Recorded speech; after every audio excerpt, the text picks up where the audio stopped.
ना किसानी, ना नौकरी, बस अपराधी, माफिया, जमीन माफिया, टाल माफिया, बालू माफिया, ठेका माफिया, शराब माफिया।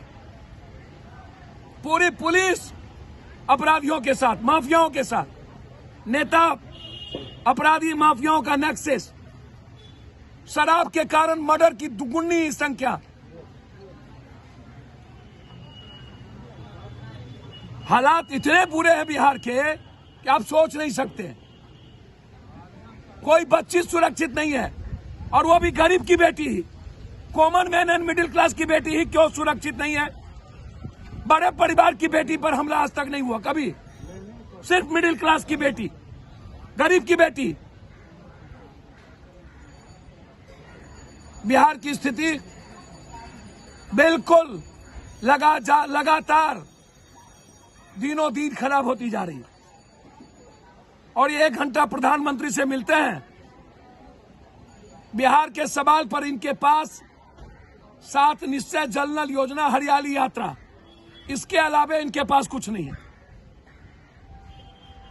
बिजली पूरे देश में है। अरे रोजगार पर बात कीजिए ना, बिहार के पीस पर बात कीजिए ना, बिहार के इकोनॉमी पर बात कीजिए ना। यदि बिहार सन 47, 57 और 71 के बाद भारत पहली बार अपने लिए लड़ाई लड़ रहा है, किसान और मजदूरों की लड़ाई है। अब यह सरकार इतनी अंधी, गूंगी और बहरी है, इसको पता ही नहीं चलता है कि 250 से ऊपर किसान मर गया।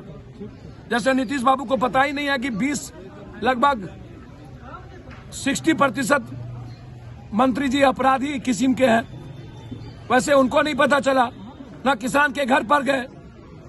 गुलाम नबी आजाद के लिए आंसू बहाने का वक्त है, लेकिन किसान को सिर्फ अपराधी, माफिया, आतंकवादी और खालिस्तानी कहने का वक्त है। और बिहार को नाश करने में बिहार में ये गए, प्रधानमंत्री से मिले तो बंद पड़े फैक्ट्री, जो मोकामा का जितनी बड़ी बंद फैक्ट्री है, क्या उसके लिए पैसे लाए? क्या आपने मोकामा के, और बिहार में 6000 से ऊपर फैक्ट्री बंद हो गई, क्या आपने विशेष पैकेज लिया? क्या टाल के डेवलपमेंट के लिए आपने कोई सवाल किया? क्या दियारा के लिए किया? क्या टाल हम दुनिया बदल सकते हैं टाल से? सिर्फ हम पानी निकासी की व्यवस्था कर दें तो टाल बदल देगा जिंदगी। लेकिन हो क्या? सिवाय अपराध, माफिया, सिवाय शराब, 13,000 करोड़ का पैरेलल इकोनॉमी शराब की। बिहार के पर व्यक्ति कैपिटा इनकम सबसे कम क्यों है? बिहार में सबसे ज्यादा पलायन क्यों है? बिहार में सबसे ज्यादा गरीबी क्यों है?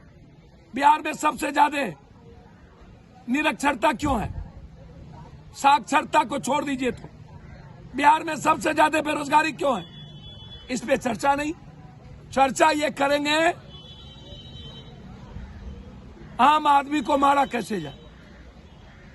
ये लड़ाई, ये जो सभा थी, जो यहाँ हमारे नेताओं के नेतृत्व में जो 15-20 लीडर हैं हमारे, मजदूर, किसान मजदूर रोजगार सभा, कि कैसे हम मोकामा और इस इलाके की फैक्ट्री के लिए लड़ेंगे, कैसे रोजगार डेवलप होगा, मजदूरों की जिंदगी कैसे बदलेगी, उसकी जिसके पास 1 डिसमिल जमीन नहीं है उसको हम कैसे व्यवस्था कर पाएंगे, और बिहार में एमएसपी कानून जो 2000 में खत्म हो गई उसको कैसे लागू किया जाए, हर फसल पर एमएसपी कैसे लागू हो, कृषि को उद्योग का दर्जा कैसे दिया जाए, किसान को जब तक 1900 से 2400 रुपया की कीमत नहीं मिलेगी और जब तक हमको बाजार नहीं दीजिएगा, और हर अनुमंडल में बाजार समिति और गोदाम की व्यवस्था, एक भी बिहार में लगभग सरकारी में बंद पड़े फैक्ट्री की लड़ाई आर पार लड़ेंगे, टाल की लड़ाई आर पार लड़ेंगे, टाल और दियारा की जिंदगी बदले, इसके लिए पप्पू यादव की लड़ाई हो। इसीलिए 14 तारीख आज कैंडल मार्च किसानों के सवाल पर, 18 तारीख को भारत में किसान एमएसपी 3 कानून को वापस ले, इसके लिए रेल चक्का जाम, लड़ाई आर पार की होगी। पहली बार भारत के किसानों ने, किसान मजदूर और बेरोजगार यूथ की जिंदगी के लिए लड़ने की हिम्मत जुटाई। या तो हम मरेंगे, या तो लड़ेंगे, या तो जीतेंगे, या तो मोदी जाएगा, या तो हम मरने की तैयारी करेंगे। दो ही बात होगी।